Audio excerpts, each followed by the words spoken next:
نحمدہ و نصلی و نسلم علی رسولہ الکریم۔ حج میں 3 چیزیں فرض ہیں۔ نمبر 1 احرام، نمبر 2 وقوف عرفہ اور نمبر 3 طواف زیارت۔ احرام حج کے فرائض میں سے بھی شمار ہوتا ہے اور شرائط میں سے بھی، جس طرح کہ فرض نماز کے لیے، ہر نماز کے لیے بلکہ تکبیر تحریمہ فرض ہے۔ جب تک تکبیر تحریمہ نہ کہا جائے تو بندہ نماز میں داخل نہیں ہوتا۔ اسی طرح جب تک احرام باندھ کر تلبیہ نہ کہا جائے اور نیت نہ کی جائے، اس وقت تک بندہ حج میں داخل نہیں ہو سکتا۔ واضح رہے کہ احرام چادروں کا نام نہیں ہے۔ یہ جو 2 چادریں ہوتی ہیں یہ احرام کی نشانیاں ہیں۔ احرام یہ ہے کہ 2 چادریں پہن لی جائیں اور اس کے بعد باقاعدہ تلبیہ کہہ کر نیت کر لی جائے، اس کو احرام کہا جاتا ہے۔ جب تک احرام نہیں ہوگا تو بندہ حج میں داخل نہیں ہو سکتا، اس کا حج بھی نہیں ہوگا۔ اگر اس دوران کوئی جنایت کر جائے تو اس کی وجہ سے دم بھی واجب نہیں ہے۔ دوسری چیز وقوف عرفہ ہے۔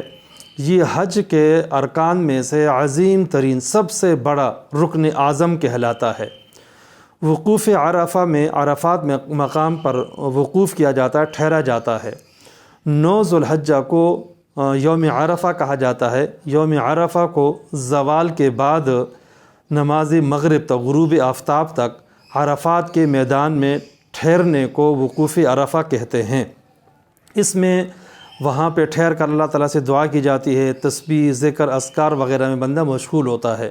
اور ظہر اور عصر کی نماز اگر امیر حج کے ساتھ نوبت آ جائے تو پھر دونوں نمازیں ظہر کے وقت پڑھی جاتی ہیں، اور اگر امیر حج کے ساتھ پڑھنے کی نوبت نہ آئے کیونکہ رش بہت زیادہ ہوتا ہے، اپنے ہاں نماز پڑھنی ہو تو پھر ظہر کو ظہر کے وقت اور عصر کو عصر کے وقت میں ہی پڑھا جاتا ہے۔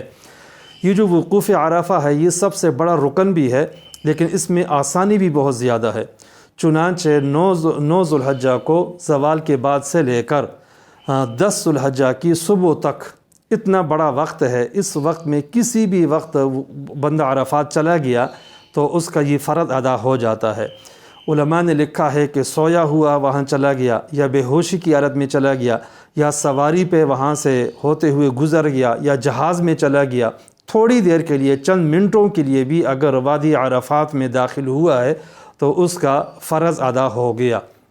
اور حج کا تیسرا فرض طواف زیارت ہے۔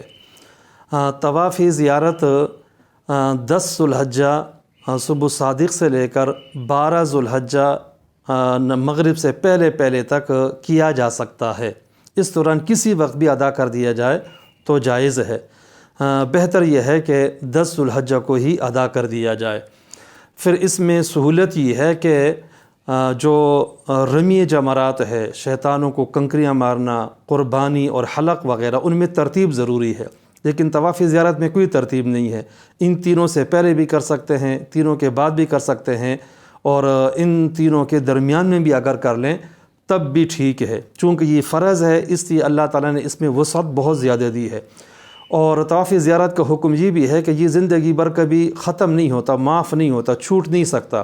چنانچہ اگر کسی نے 12 ذو الحجہ تک بھی نہیں کیا ہے تو بعد میں جب بھی چاہے گا کر لے، اس کا حج ہو جائے گا، اور اس صورت میں دم دینا پڑتا ہے۔ چنانچہ جب تک طواف زیارت نہ کیا جائے تو حج مکمل نہیں ہوتا۔ یہ جو 3 فرائض ہیں، ان فرائض کا حکم یہ ہے کہ ان میں سے اگر کوئی ایک فرض چھوٹ جائے، کوئی بھی فرض چھوٹ جائے تو حج سرے سے ادا ہی نہیں ہوتا۔